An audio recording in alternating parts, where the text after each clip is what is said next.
자, 에베소서 1장 1절로부터 2절까지 함께 읽겠습니다. 하나님의 뜻으로 말미암아 그리스도 예수의 사도된 바울은 에베소에 있는 성도들과 그리스도 예수의 신실한 자들에게 편지하노니 하나님 우리 아버지와 주 예수 그리스도로 쫓아 은혜와 평강이 너희에게 있을지어다. 아멘입니다. 자, 오늘은 우리가 은혜와 평강에 대해서 함께 살펴보고자 합니다.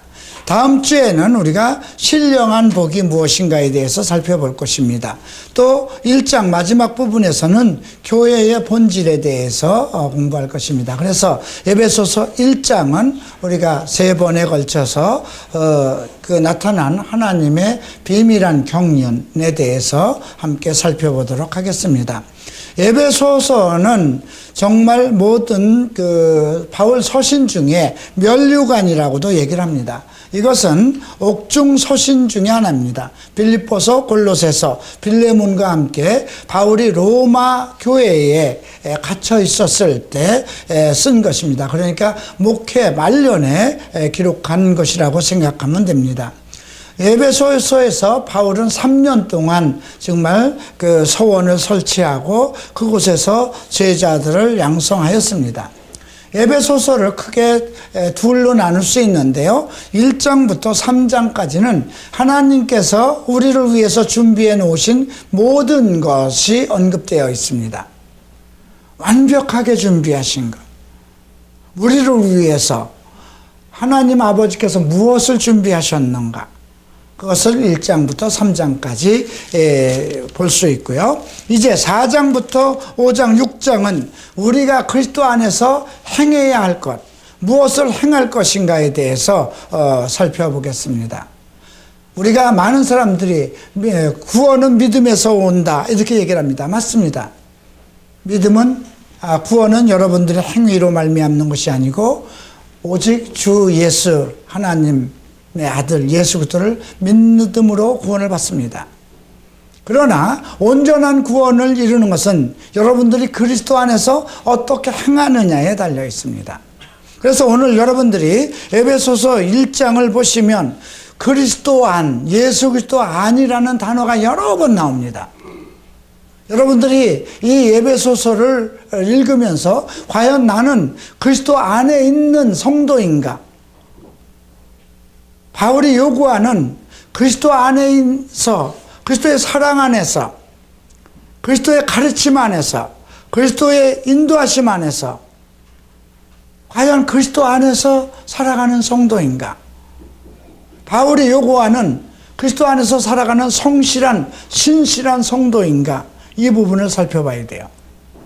자, 그래서 오늘은 우리가 1장 1절과 2절만을 가지고 예배소 교회가 어떻게 탄생했으며 예배소 교회를 통해서 우리에게 기원하고 있는 주 예수 하나님 우리 아버지와 주 예수 그리스도를 쫓아 은혜와 평강이 너희에게 있을지어다. 이 말씀과 같이 은혜와 평강이 무엇인가에 대해서 한번 살펴보도록 하겠습니다. 여러분들은 늘 오늘 설교에 은혜 많이 받았다 이런 얘기를 많이 할 거예요. 설교에 은혜를 받는 것 그것이 중요한 것은 아닙니다. 내가 그리스도의 은혜 가운데 있는 것인가 이것은 매우 중요합니다. 우리가 갈라디아서를 통해서 배운 것은 하나님의 은혜입니다. 우리는 율법 아래에 있지 않고 하나님의 은혜 가운데 있다는 것입니다. 그래서 갈라디아서 마지막 장 6장의 마지막 절에 다시 한번 우리가 살펴보도록 하겠습니다. 갈라디아서 6장 바로 에베소서 앞에 있는 게 갈라디아서입니다. 6장 18절 함께 읽겠습니다. 형제들아 우리 주 예수 그리스도의 은혜가 너희 심령에 있을지어다. 아멘. 그리스도의 은혜가 우리 심령에 있어야 됩니다. 우리의 영 안에 있어야 됩니다. 그리스도의 은혜가 내 영 안에 가득 차야 됩니다. 내 마음속에 가득 차 있어야 됩니다. 무엇으로 가능할까요? 예수 그리스도를 아는 것으로 말미암습니다. 우리가 구원은 믿음으로 말미암습니다. 내가 예수 그리스도를 믿음으로 하나님의 아들이 되는 권세를 받았고 예수 그리스도의 의로 말미암아 내가 의로운 자가 되었습니다. 이제는 더 이상 죄인이 아니고 의인입니다. 그러나 의인은 의인의 삶이 나타나야 돼요. 그런데 그 의인의 삶을 무엇으로 나타낼 수 있을까요? 로마서에서는 복음에는 하나님의 의가 나타나야 된다고 기록되어 있습니다. 그러니까 복음을 들어야 됩니다. 복음은 들음으로 말미암아, 믿음은 들음으로 말미암아. 태초에 계신 생명의 말씀에 대해서는 우리가 들은 바요, 눈으로 본 바요, 자세히 살펴본 바요, 손으로 만진 바라 했습니다. 그래서 예수님은 천국의 복음, 씨 뿌리는 비유를 설명하시면서 너희가 무엇을 들을 것인가 스스로 삼가하라고 합니다. 여러분, 학교에 가서 영어를 배우는 사람은 영어를 잘 들어야 됩니다. 역사를 배우는 사람은 역사학을 잘 듣고 배워야 됩니다. 그러나 복음을 공부하는 사람들은 성경의 말씀을 잘 들어야 됩니다. 교회는 여러분들에게 철학을 가르치는 곳이 아닙니다. 어떤 학자가 얘기한 예화를 설명하는 것도 아닙니다. 이미 우리에게 주신, 선포하신, 주께서 우리에게 전파하신 복음을 우리가 보고 그걸 통해서 예수를 만나는 것입니다. 그래서 우리가 이 복음서를 대할 때, 성경을 대할 때 성경에 기록되어 있는 하나님의 복음, 그리스도의 복음, 그것이 우리에게 무엇을 전달하는 것인가를 잘 살펴볼 필요가 있습니다. 내가 예수를 믿으면서도 만약에 의롭지 못하다면 여러분들은 복음을 이해하지 못하는 것입니다. 복음이라는 게 무엇일까요? 기쁜 소식이라는 것이 무엇일까요? 무엇이 기쁠까요? 내 영혼의 기쁜 소식입니다. 내가 죄인으로 살고 있고 이 죄의 모습을 스스로 벗어내지 못하지만 이미 예수 그리스도를 우리에게 주셨기 때문에 그로 말미암아 우리의 모든 죄가 구속되고 우리는 하나님의 자녀가 되어서 영원한 생명을 누릴 수 있다는 그것이 복음의 소식입니다. 그런데 복음에는 하나님의 의가 나타나야 된다고 그러는데 만약에 여러분들이 불의한 생활을 계속한다면 그러면 이건 문제가 있는 거죠. 그래서 오늘 우리가 이 말씀을 통해서 살펴봐야 될 것은 하나님 우리 아버지와 주 예수 그리스도로 쫓아 은혜와 평강이 너희에게 있을지어다. 바울이 이렇게 우리에게 권고하고 우리에게 축복을 하는 이 은혜와 평강이 과연 내 안에 있는가 점검해 봐야 할 그런 시간입니다. 그러면 은혜에 대한 정의부터 알아야 되겠죠. 평강에 대한 정의부터 알아야 되겠죠. 여러분, 은혜라는 영어는 카리스마입니다. 카리스마라는 말을 많이 쓰죠. 아우, 저 사람 정말 카리스마 있어. 예. 여러분, 이 은혜라는 말은 두 가지의 뜻이 있는데요. 하나는 선물이라는 뜻도 있고 하나는 매력이라는 뜻도 있습니다. 네. 은혜의 선물 이런 말씀을 하죠. 네. 자, 그러면 선물은 누구에게 주는 것일까요? 관계성 있는 사람에게 주는 것입니다. 그렇죠? 나와 어떤 관계가 있어야 선물을 주죠. 길 가는 사람에게 선물 주는 법은 없잖아요. 상대가 소중하면 더 소중한 선물을 줍니다. 그래서 이 은혜는 선물인 겁니다. 거저 주시는 바 은혜의 선물인 겁니다. 내가 예수 그리스도를 나의 주로 영접했을 때 거저 주시는 바 그 은혜, 하나님의 은혜인 겁니다. 그런데 이 카리스라는 이 단어에는 특별한 또 매력이 있습니다. 그래서 우리가 이 단어 속에 있는 이 선물이라는 최고의 매력, 그래서 여러분, 저 사람 차밍하다 이런 얘기도 하죠. 예, 좀 매력적이다. 저 사람 카리스마가 있다. 그러니까 은혜라는 것에서 카리스마, 은사가 나온 거예요. 하나님의 은혜를 받은 사람은 각양각색의 은사가 나오게 마련이에요. 여러분들은 작지만 다 은사를 가지고 있어요. 과연 내가 무슨 은사가 있을까? 있는 겁니다. 그 은사를 여러분들이 활용을 하지 않았기 때문에 모르는 거예요. 그렇죠? 여러분들이 활용하기 시작하면 여러 가지 다양한 은사를 서로에게 나누어 줄 수 있는 것입니다. 물론 고린도전서 12장에서 언급된 것처럼 9가지의 특별한 은사가 있을 수 있어요. 방언과 통역함과 예언함과 병고침과 또 능력을 행함과 믿음의 은사와 신유의 은사, 또 지식의 은사, 지혜의 은사, 교회를 통치하는데, 교회를 이끌어가는데 하나님은 각양각색의 은사를 줬습니다. 그러나 그 외에도 권면의 은사, 권고의 은사, 많은 은사가 있습니다. 그럼에도 바울은 고린도전서 10장에서 많은 은사 중에서 최고의 은사를 사모하라고 그러죠. 믿음과 소망과 사랑은 항상 있을 것인데 그 중에 제일은 사랑이라고 그럽니다. 그러니까 여러분들이 가장 탐해야 될 것은 무엇일까요? 믿음의 은사입니다. 두 번째는 소망입니다. 무엇에 대한 소망인가요? 하늘에 있는 소망입니다. 그리스도 안으로, 그리스도로 말미암아 거저 주시는 하늘에 속한 소망. 가장 우리가 궁극적으로 탐구해야 되는 것은 그리스도의 날에 그리스도와 함께 영생을 누리는 것입니다. 우리가 예수를 믿음으로 인해서 죽어도 살겠고 살아서 나를 믿는 자는 영원히 죽지 아니하라는 그러한 아주 위대한 오직 하나님만이 하실 수 있는 영생의 복을 받은 자들입니다. 그 자체가 은혜인 것입니다. 그래서 우리가 이 은혜는 선물이라는 것과 나를 매력 덩어리로 만드는 하나님 안에서, 그리스도 안에서 하나님이 원하는 매력 덩어리로 만드는 것이 하늘로부터 온 은사라는 것입니다. 그래서 그 은혜가 가득하기를, 그리고 평강을 우리에게 기원합니다. 자, 은혜가 먼저가 되어야 될까요? 평강이 먼저가 되어야 될까요?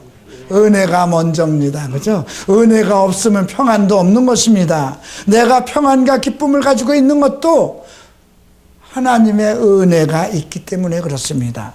그러면 이 평강이라는 건 무엇일까요? 이것은 에이레네라는 헬라어인데 히브리어의 샬롬에서 왔습니다. 우리가 샬롬 그러지 않습니까? 유대인들은 샬롬이 인사입니다. 우리 교회는 언제인가부터 할렐루야가 인사가 됐는데요. 그냥 샬롬 하는 것이 더 좋을 수도 있습니다. 자, 이 평강은 유대인들, 하나님의 택한 민족, 유대인들에게 준 하나의 삶의 덕목이기도 합니다. 그들이 추구하는 삶의 덕목, 평안입니다. 그러니까 이것은 우리 크리스찬들이 살아가는 삶의 덕목이기도 합니다. 하나님의 평안. 여러분, 하나님의 평안이 여러분들에겐 있는데 과연 여러분들은 하나님의 평안을 누리고 계시나요? 세상 근심 걱정에 쌓여 있지 않나요? 무엇을 먹을까, 무엇을 입을까, 그런 세상 근심 걱정에 쌓여 있지 않나요? 자녀의 문제에 근심 걱정에 쌓여 있지 않나요? 남편의 직장 문제와 남편의 사업에 빠져 있지 않나요?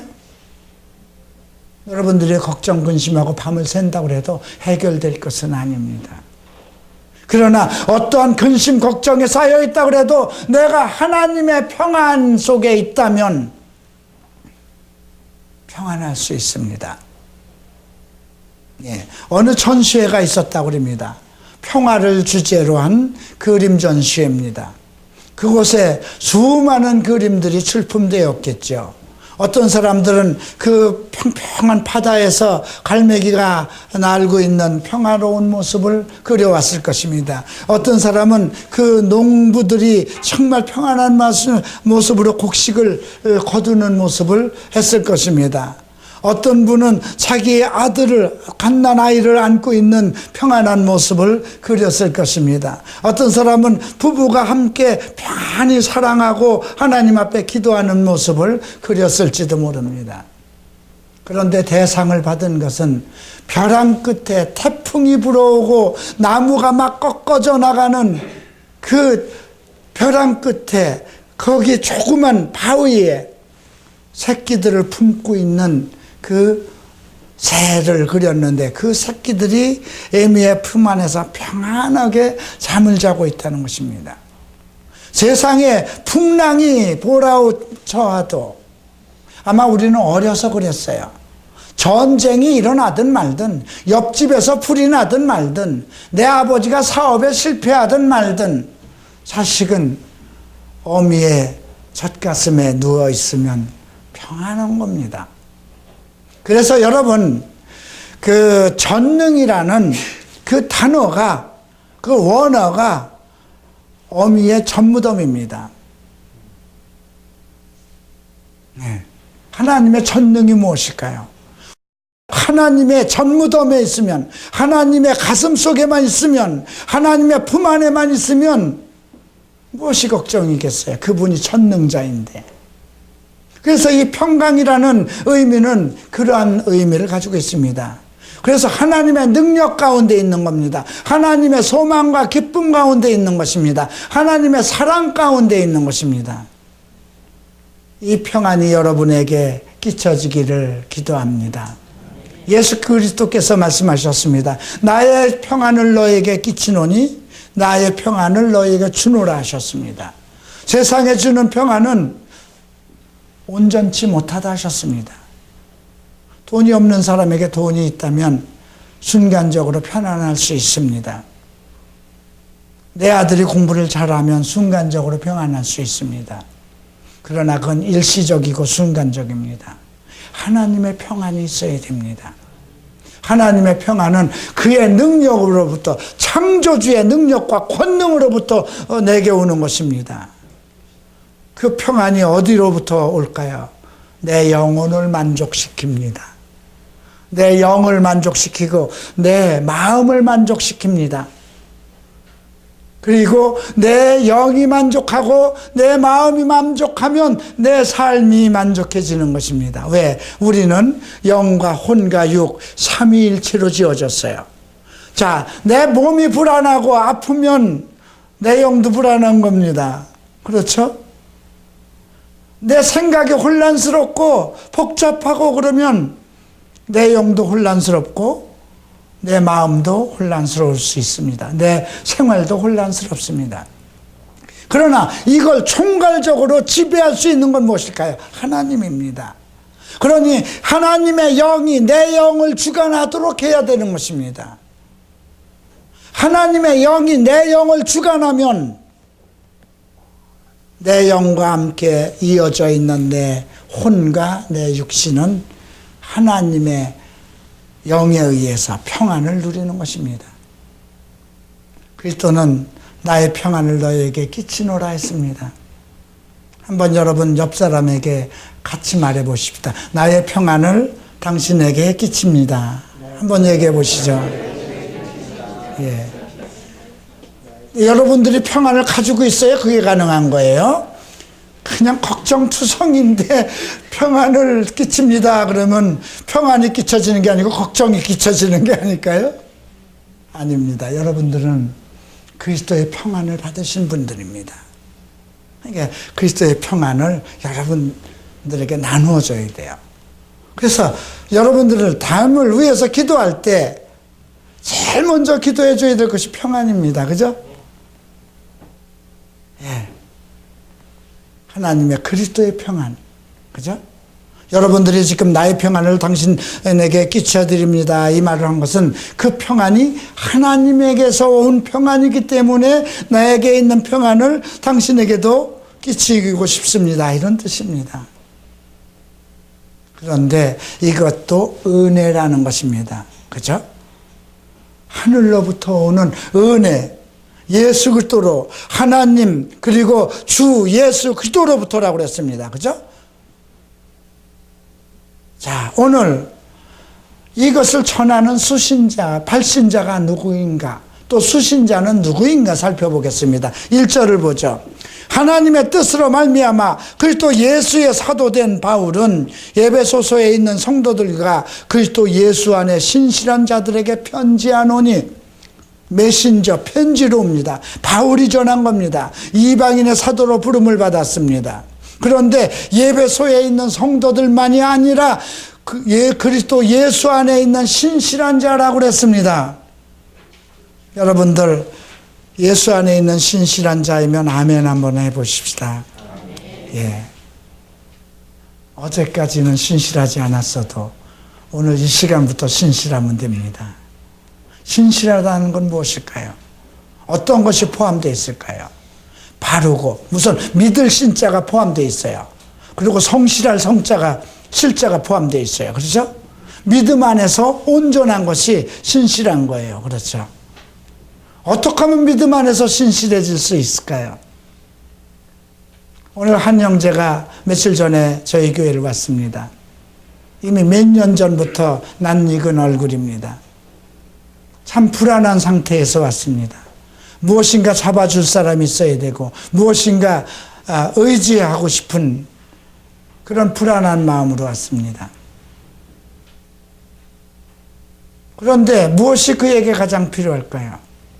그런 불안함 속에서 가장 필요한 것은 위로와 평안입니다. 그렇죠? 평안입니다. 그런데 그 평안은 어디에서부터 올까요? 그리스도로부터 오는 것입니다. 하나님으로부터 오는 것입니다. 그런데 이것을 전한 사람이 누구냐 이거죠. 하나님의 뜻으로 말미암아 그리스도 예수의 사도된 바울이라고 했습니다. 요즘 신사도 운동이 많이 일어나고 있어요. 신사도라는 게 무엇일까요? 예.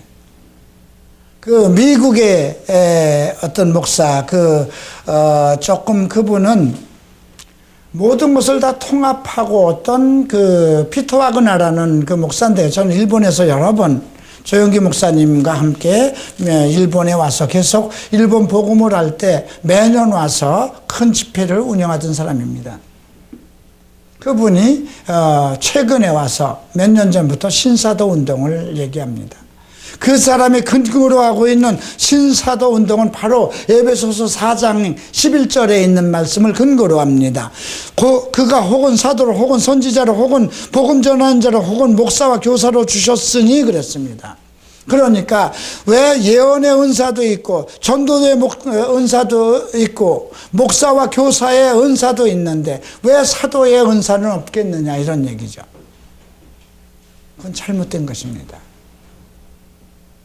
이것이 언제부터 얘기한 거예요? 그가 혹은 사도로 하면 사도 시대부터 그들부터 얘기한 것입니다. 그렇죠? 사도는 예수께서 직접 정하신 분입니다. 바울도 직접 정하셨어요. 그죠? 그럼 어떤 사람은 바나바는 누구냐? 네. 베드로가 이런 얘기를 했어요. 예수께서 12명을 세우셨는데 가룟 유다는 제 길로 돌아갔고 이제 12를 세운 것 중에 하나가 무너지면 되지 않지 않느냐. 그래서 우리 중에 예수 그리스도를 함께하고 그리스도께서 십자가에 못 박히시고 사흘 만에 부활하시고 하늘에 오르신 것을 함께 목격한 주 중에 한 사람을 택하자. 그래서 택했습니다. 나는 그것이 옳은 것인지 옳지 않은 것인지 모르겠습니다. 그리고 성경은 그가 무엇을 했는지 우리는 알 수가 없습니다. 그런데 바울 시대에 와서 바울이 이방인의 사도로 부름을 받고 나서 또 한 사람이 사도라는 그러한 직책을 받고 있습니다. 바로 누굴까요? 바나바입니다. 두 사도라는 그런 호칭을 성경에 썼습니다. 저는 거기까지라고 생각을 합니다. 그렇죠? 성경에 기록한 문자 그대로 봐야 되겠죠. 자, 그러면 바울의 제자 디모데를 우리가 사도로 불러야 되느냐? 안 됩니다. 그죠? 물론 바울의 수제자이고 디도도 있고 디모데도 있고 많은 사람이 있습니다. 그러나 그들이 교회를, 바울 이후의 교회를 살아남아서 바울의 종으로서, 바울의 제자로서, 하나님의 그리스도의 종으로서 그 교회를 치리하고 가르쳤을 건 맞지만 그는 사도가 아닙니다. 그렇죠? 예수 그리스도께서 살아 계셔서 이 땅에 오셔서 십자가에 못 박히시고 사흘 만에 살아나시고 하늘로 승천한 것을 함께 목격한, 그래야 되는데 요즘에 신사도 운동이 일어나고 있습니다. 그래서 지금 우리가 우리에게 지금 하나님과 그의 아들 주 예수 그리스도로 쫓아서 우리에게 전달되는 은혜와 평강이 누구를 통해서 우리에게 전달됐는가, 이 루트는 정확히 알아야 되는 것입니다. 바로 하나님의 뜻대로 말미암아 그리스도 예수의 사도된 바울로부터 왔다는 것입니다. 그것이 지금 우리에게 온 것입니다. 우리에게 하나님의 교회의 강단을 통해서, 또 나의 입술을 통해서, 또 여러분들의 입술을 통해서 전달되고 있는 것입니다. 예배소에 있는 성도라고 그랬습니다. 세인트라는 단어를 사용했는데 이거는 천주교에서 말하는 성도와는 다릅니다. 천주교에서는 그 세인트라는 그 단어를 어느 정도로 보냐면 성자의 위치, 베드로라든가, 그러니까 어떤 우리가 성 프란시스코라든가 이런 사람들을 다 이제 나중에 성인이나 성자의 위치까지도, 성인의 위치까지도 직위를 주지 않습니까? 인간이 그렇게 높아질 수가 있을까요, 없을까요? 높아질 수 없습니다. 우리는 예수 그리스도의 성도일 뿐입니다. 거룩한, 왜? 내가 거룩하니 너희도 거룩하라, 이렇게 명령을 받았기 때문에, 그의 권세로 말미암아, 예수 그리스도를 오직 믿음으로 말미암아 우리는 성도가 되었다는 것입니다. 그러니까 예수를 믿는 모든 사람들은 성도입니다. 그런데 그리스도 예수 안에서 신실한 자들이라고 했기 때문에 예배소에 있는 성도들은 신실한 자일까요, 아닐까요? 신실한 자입니다. 왜 그럴까요? 바울이 3년이나 두란노라는 서원을 지어서 그곳에서 정말 하나님 앞에, 갱그리아라는 곳에서 머리를 깎아서 하나님 앞에 서원을 하고, 그래서 예배소 교회는 우리 이방교회의 시작이라고 할 수 있습니다. 그래서 사도 요한이 7교회의 편지를 쓰는데 어디에서부터 가르칩니까? 에베소에 있는 교회부터 시작을 합니다. 자, 에베소 교회는 두 사도에게 편지를 받았습니다. 첫 번째는 바울에게 받은 것이고요. 두 번째는 계시록에서 사도 요한에게 편지를 받은 교회입니다. 에베소는 그 소아시아 지역에 있는 것입니다. 지금의 터키 지역입니다. 그게 항구 도시였어요. 유럽과 교통하는 상당히, 그래서 모든 아시아로 들어오는 것은 유럽을 통해서, 그 에베소 항구를 통해서 에베소로 들어왔습니다. 자, 항구 도시는 어떤 것이 솔직할까요? 어떤 특징이 있을까요? 각 나라 사람들이 드나든다는 것입니다. 각 나라 사람들이 드나들면, 문물이 드나들면 문화가 서로 교차하게 되고요. 언어가 서로 섞이게 되고요. 자, 그러면 대한민국 인천항에는 인천항 사람들, 우리 한국이 가지고 있는 그 고유한 것보다 또 다른 사람들이 들어와서 여러 가지 문화가 뒤섞일 수 있습니다. 에베소에는 아데미 신전이 있었고 그곳에는 많은 창녀들이 있었습니다. 그리고 그 아데미 신상의 그 모형으로 7대 불가사의라고 하는 그 아데미 신상이 있었고 거기엔 수많은 창녀들이 있는데 그곳에는 은장색이라는 어떤 특별한 은으로 만드는 도구를 만드는 은장색이 있었습니다. 아데미 여신을 만드는 칼, 도구, 그런 액세서리가 성행하고 있었습니다. 그래서 그들이 상권을 가지고 있었어요. 왜 그럴까요? 관광객이 모여드니까. 제주도를 가면 무슨 관광물이 설치고 있습니까? 돌 하루반이죠. 그죠? 우리가 일본에 가면 어느 사찰에 가면 많은 거기에 나오는 그 사찰과 관계되는 많은 어떤 우상의 그림들, 그런 목각들이 있듯이 마찬가지입니다. 그 정도로 환락의 도시였습니다. 성적인 무질서가 있었습니다. 그리고 갖가지 마술이 성했습니다. 그런 도시에 바울이 작정을 하고 3년을 머물면서 교회를 세운 것입니다. 자, 그러면 오늘날 우리는 어떤 상황에 있을까요? 과연 우리는 에베소의 입지적인 조건보다 더 나은 조건에 있을까요? 우리의 지금 환경을 보세요. 우리의 자녀들은 안방문까지 쳐들어온 동성애 코드 문화와 여러 가지 걷잡을 수 없는 것들이 들끓고 있고, 밖에 나가면 세상 모든 문물이 서로 그냥 하나로 얽히고 있고, 이제 도덕과 윤리와 예의는 없어지고 말았습니다. 그런 혼탁한 시대에 살고 있습니다. 이러한 혼탁한 시대에 사람들의 심령은 어떻게 될까요? 무너지고 상처받고 견딜 수 없는 아픔으로 상처투성이가 되는 것입니다. 돈을 벌고 싶은데 벌리지 않고, 성적인 욕구는 정말 자기가 원하는 대로 그냥 이것이 하나의 동성애든 성중독이든 내가 어떻게 사로잡힐지 모르면서 그냥 기쁨만을 위해서 그런 타락하는 문화 속에서 술과 도박과 이런 속에서 우리는 살고 있어요. 그래서 에베소서보다도 더 안 좋은 환경 속에서 우리는 살고 있다는 것입니다. 그때는 인터넷이 없었잖아요. 스마트폰이 없었잖아요. 그런데 우리는 간단하게 스마트폰 하나로 집안에서도 잘못된 모든 것을 보고 듣고 함으로써 내 영혼이 정말 침체되고 고통받는 그런 시대를 살고 있다는 것입니다. 여기에 예수를 믿었어도 과거의 아픔과 고통을 가지고 있는 것은 그냥 예수를 믿었어도 싹 없어지는 게 아니라는 것입니다. 그래서 하나님의 은혜와 평강을 기원한 것입니다. 누구에게? 하나님 우리 아버지와 주 예수 그리스도를 쫓아 은혜와 평강이 너희에게, 우리 성도들에게, 저도 여러분들에게 하나님 우리 아버지와 주 예수 그리스도를 쫓아 은혜와 평강이 임하시기를 기원합니다. 여러분들은 하나님의 성도들입니다.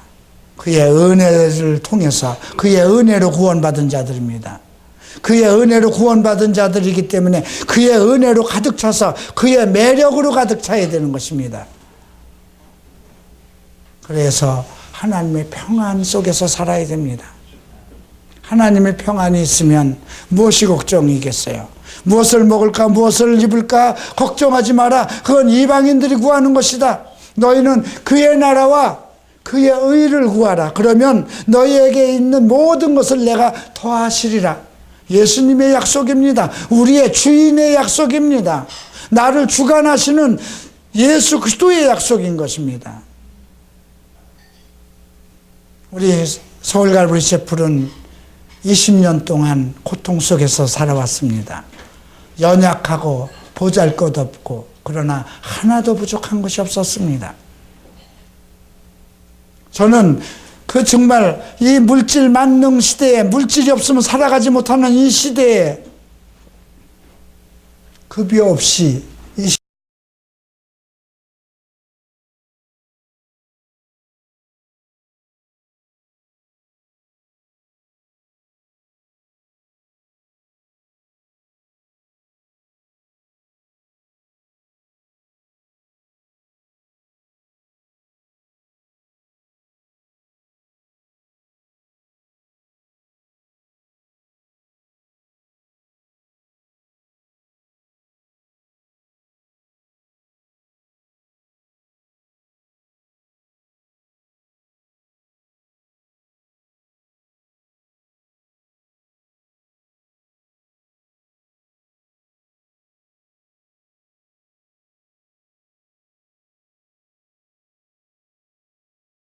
하겠습니다. 일어나시기 바랍니다.